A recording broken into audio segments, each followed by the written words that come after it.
Actually ma'am, bago po ako maging nurse at maging ganap pong teacher ay dati na po akong makeup artist at ang pinakauna ko pong client po noon ay yung pamangkin ko pong nasa 5 years old at doon ko po parang nasabi sa sarili ko na nako, parang dito ako nababagay. Ang pinakauna ko pong ritual ay syempre ang ginagawa po namin ay tinitignan po muna namin maigi yung hulma po ng aming client, yung skin, yung kung ano po yung type po ng skin niya. Syempre, napakahalaga po yun kasi hindi naman po basta-basta nagme-makeup. Kailangan alam mo muna yung magiging preparation mo bago maging maganda yung kalabasan po ng makeup ng iyong client. Ito po ma'am, relate po ang karamihang makeup artist po dito, yung pagiging barat. Nako.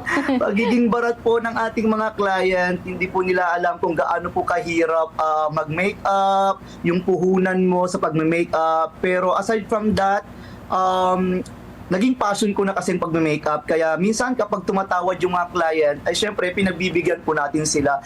Pero kung mapapansin po ninyo, may mga makeup artist po na nagpo-post sa social media na minsan parang nag-aalangan na sila kung itutuloy ba nila yung industry or hindi. Kasi nga may mga client talagang hindi nila alam kung gaano kahirap ang pagiging makeup artist. Mga specific content po kasi ang ating mga foundation, meron po siyang water-based, merong oil-based.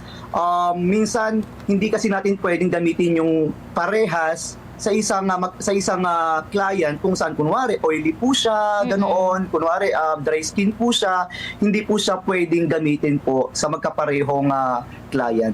Ngayon po, ang napansin ko po lalo na sa mga kabataan ngayon, ma'am, no, ang gusto po nilang makeup yung parang natural lang, natural looking lang ang gusto nila. Kung mapapansin niyo ngayon, dati pulang-pula yung lips.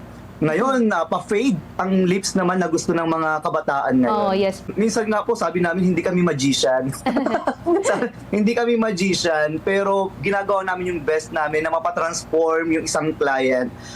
Gaya po nung nakaraan, ma'am, bago po namin ginagawa yung isang makeup, ay dahil teacher nga po ako, natutulungan po natin silang i-counsel na hindi porket gusto natin ay pwede sa atin. Yung look na yon ay bagay sa atin. Kasi iba-iba naman po yung bagay po sa hulma po ng ating ng face. Ang pinaka-rewarding po dito ay yung napapatransform po namin yung aming mga client. At lalong-lalo na po kapag kunwari mayroon pong mga contest or mga selection, mamimili sila ng Star of the Night, nakukuha yung mga client po namin.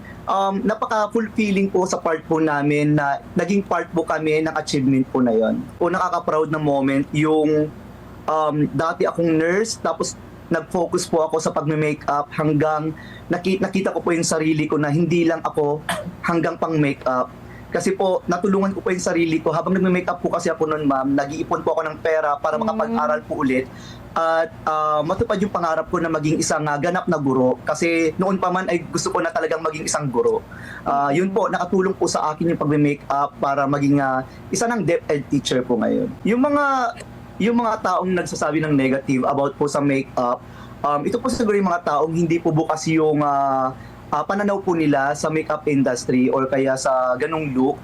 Kasi para po sa akin, ma'am, no, ang makeup naman po ay hindi lamang po inimbento para lang sa kagustuhan ng mga tao, kundi ang makeup po para sa akin nag-i-exist dahil sa mga taong minsan kulang sa kumpiyansa sa sarili. Tulad nga po ng sabi nyo kanina, actually nagiging malakas po yung kumpiyansa ng mga, lalo na mga kababaihan, kapag kahit pa paano ay naaayusan po sila. Kasi hindi naman po araw-araw may makeup po yung mga ordinaryong tao po.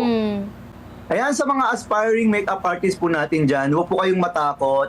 Sa una po talaga mahirap, sa una pangit yung gawa natin, pero kalaunan magiging maganda na po yung mga kalalabasan po ng pag-makeup po natin. Wala naman po nag-uumpisa ng alam na po niya agad kung paano